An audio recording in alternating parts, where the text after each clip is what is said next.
Hallo julle, ek is Jacques Diedriks en ek gaan nou graag vir julle een van my liedjies speel.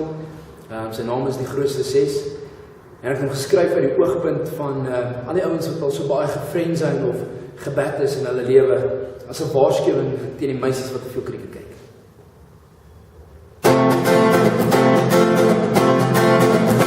Haar bijnaam is Hansie van hier en jy lang nooit wat.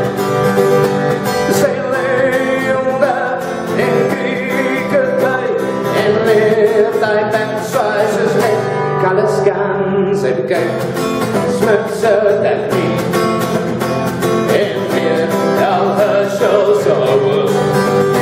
Maar sy geef my toe net die kyk en toe sit ek vas in haar blauwe.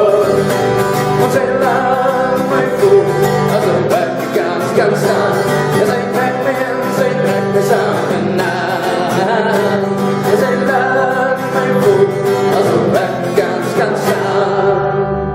Haar middelnaam is Johnty en naar haar getrouwde man.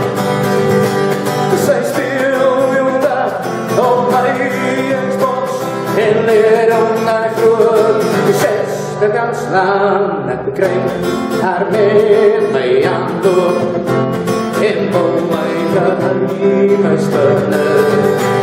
Maar sy ken goed al my draaie en slaan my weg vir binne.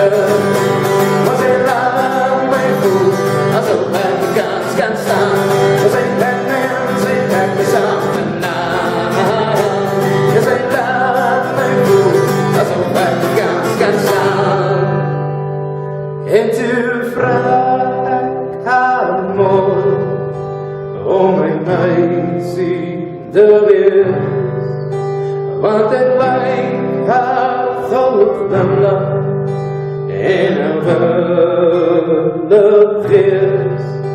Maar toe sê sy vir my, Poetie, ek sien jy soos 'n beachball.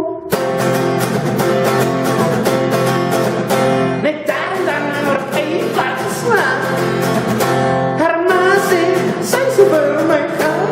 Ek sê nee, dankie, auntie. Tannie mag my vat nie, want ek is jong. En tannie is beterlik baie jong. Maar sy laat jou toe, asof jy die kans kan staan. Ja, sy trek jou in, sy trek jou saam en as jy geloof. Maar sy laat jou toe, asof jy die kans kan staan. Maar pas op, want sy lyk om my groot 6 te kan slaan.